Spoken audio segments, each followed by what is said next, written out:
Shalom Aleichem, bonjour tout le monde. Nous sommes toujours dans la valorisation, un regard valorisant de la personne humaine à travers le livre donc de Rabbi Chaim de Volozhin, l'âme de la vie, ce qu'on appelle Nefesh HaChaim.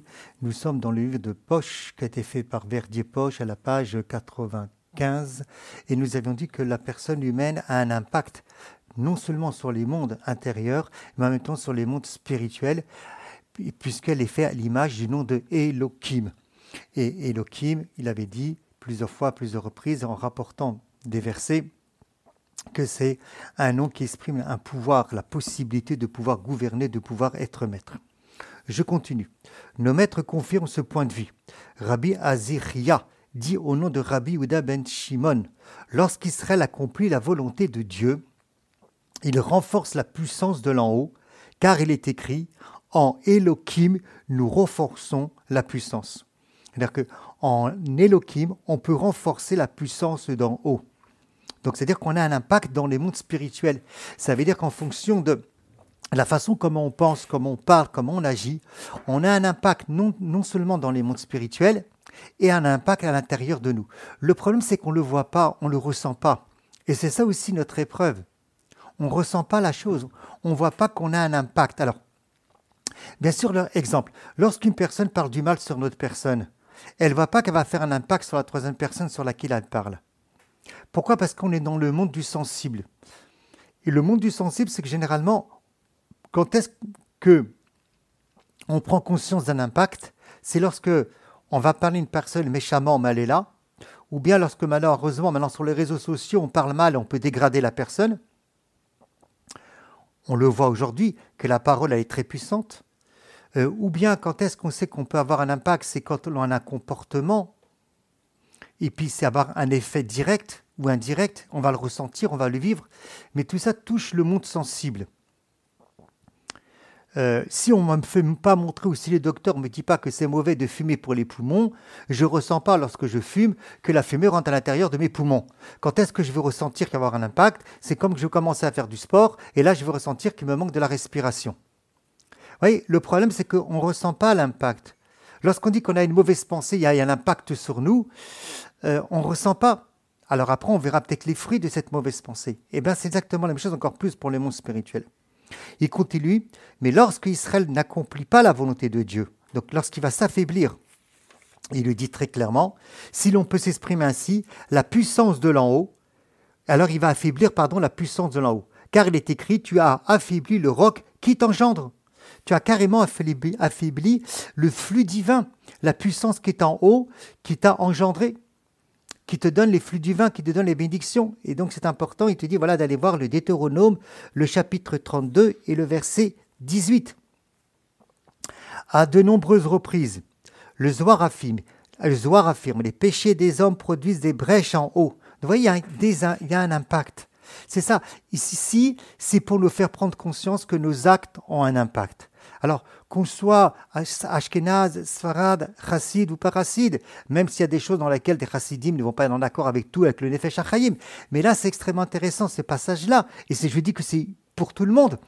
Parce que ça nous permet peut-être de prendre conscience, que nos actes ont un impact. Aussi, c'est la raison pour laquelle le psalmiste nous exhorte-t-il donner de la puissance à Elohim. C'est nous qu'allons donner de la puissance à Elohim, psaume 68,35.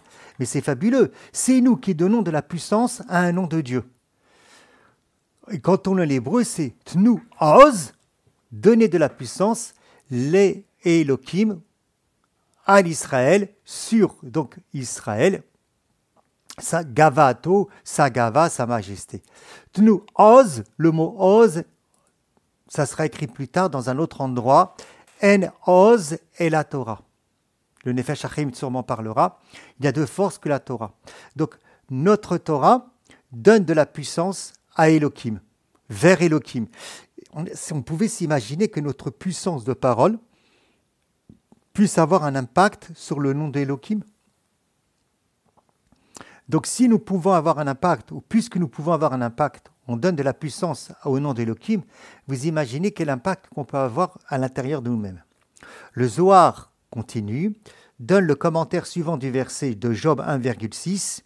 il advint un jour que les fils d'Élohim vinrent se présenter, littéralement se tenir devant le Créateur. Quand on examine les actes d'Israël en faveur de Dieu, nous dit le Zohar, on constate qu'ils se tiennent au-dessus de Dieu. Vous imaginez?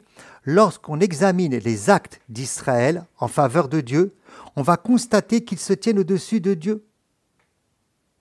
En effet, lorsqu'Israël sert Dieu d'une façon impropre, il amoindrit en quelque sorte la puissance de Dieu. Vous savez, c'est de la folie, on a de l'impact sur Dieu. Mais c'est inimaginable, on n'arrive pas. Ouais, ça dépasse tout entendement. Mais quand il sert Dieu de la façon qu'il convient, il ajoute de la force et pouvoir au Saint béni soit-il. Donc on a la capacité d'ajouter ou bien de la force ou bien d'affaiblir. On pourrait se poser la question, mais comment est-ce que c'est possible qu'un être humain peut-il avoir de la possibilité de donner de la force à un être divin ou de l'affaiblir? C'est au-delà de l'entendement humain. C'est Dieu qui l'a voulu, c'est le désir de Dieu, c'est la volonté de Dieu. Et de là, on apprend qu'on ne peut pas tout comprendre, mais qu'on doit accueillir et essayer de prendre conscience. Et c'est pourquoi le psaume va dire, exige, donner de la force à Elohim. Comment? Par des actes valables, nous dit le Nefesh HaChaim. Nous comprenons à présent pourquoi l'Écriture dit à Elohim et en Elohim, nous ajoutons de la force. Elle désire préciser que nous ajoutons de la force au maître de l'ensemble des forces. Si on est capable de pouvoir ajouter de la force au maître de l'ensemble des forces, c'est-à-dire qu'on a une madriga à un niveau qui est encore plus haut que ce niveau-là, qui est encore plus haut que le maître de l'ensemble des forces. Parce que je peux lui donner de la force. Donc si je peux lui donner de la force, c'est que il y a un moment donné, je suis supérieur à ce niveau-là. Si je peux l'affaiblir par mes actes, c'est qu'il dépend de moi. Donc en vérité, d'après le Nefesh HaChaim, en rapportant les psaumes et en rapportant le Zohar, ce nom-là dépend de mon comportement. Donc s'il dépend de moi, ça veut dire qu'il y a une supériorité que moi, j'ai un impact sur lui. C'est-à-dire que si j'ai un impact sur lui, je suis supérieur à lui. J'ai quelque chose d'une certaine supériorité. Et donc, à la fois, je peux l'affaiblir et à la fois, je peux lui donner des forces. C'est pour ça, dans le chapitre 4, que nous ferons plus tard, il dit clairement qu'il y a une responsabilité de l'homme pour l'univers, mais pas seulement pour l'univers, pour tous les mondes spirituels.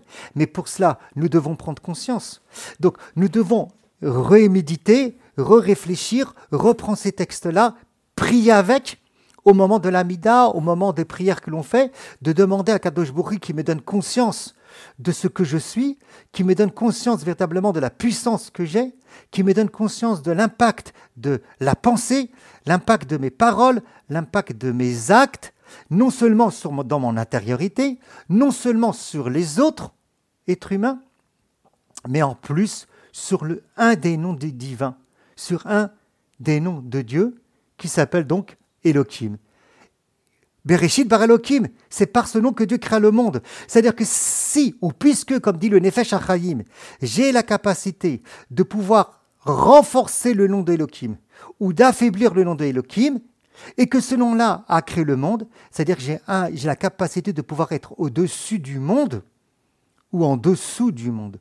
Donc j'ai la capacité d'impacter le monde qui m'environne, donc d'impacter ma réalité qui environne, ou bien d'être totalement soumis à le mauvais esprit du monde, à la société environnante, idolâtre, tout ce qu'on peut dire païenne, les réseaux sociaux qui peuvent nous entraîner dans le mauvais côté.